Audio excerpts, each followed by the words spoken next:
القضية اللي تفجرت اليوم في المغرب ماشي قضية عادية، حيت كتمس واحد المجال حساس بزاف اللي هو مجال القضاء. قاضي التحقيق لدى الغرفة الأولى بمحكمة الاستئناف بمدينة الرباط العاصمة قرر إحالة قاضي التحقيق بالمحكمة الزجرية عين السبع على سجن العرجات، وهو القاضي المعروف بقاضي التسريبات. هذا القرار جاء بعد تداول تسجيلات صوتية خطيرة نسبت ليه فيها تواصل مع الهارب من العدالة والمشهر المقيم بكندا هشام جيراندو. تسجيلات حسب المعطيات المتداولة تضمنت كلام ومواقف وصفت بالخطيرة وخلفت صدمة كبيرة وسط الرأي العام المغربي، خصوصا وأن الأمر كيتعلق بمسؤول قضائي كان المفروض فيه يحافظ على سرية الملفات واحترام أخلاقية المهنة. ولكن السؤال اللي خصو يتطرح اليوم هو واش هذا القاضي كان فعلا شريك في هذه الافعال المنسوبه ليه، ولا هو الاخر كان ضحيه من ضحايا هشام جيراندو؟ حيث المتتبع لمسار جيراندو خلال السنوات الاخيره كيلقى نمط واضح: اي شخص كيقترب منه او كيدخل معاه في تواصل او كيكون على صله كينتهي به الامر متورط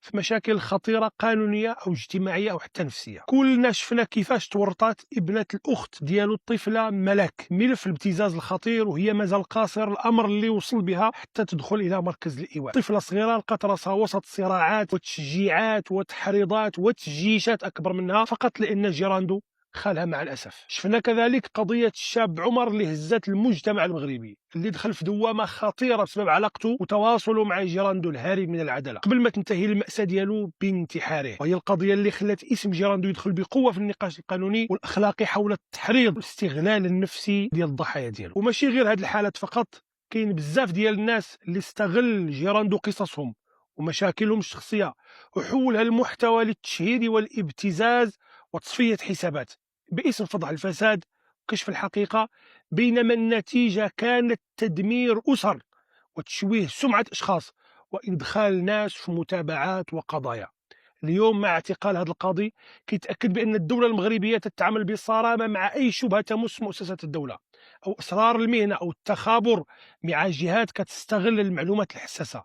وفي نفس الوقت هذا الملف هذا كيطرح نقاش كبير على خطورة مواقع التواصل الاجتماعي وكيفاش بعض الأشخاص كيستعملوها باش يصنعوا النفوذ والتأثير وكيجروا معهم ناس ربما ما كانوش متصورين العواقب. لأنه في النهاية أي شخص كيدخل في هذه الدوامة كيولي معرض يخسر سمعته وخدمته وحياته الاجتماعية وحتى حريته.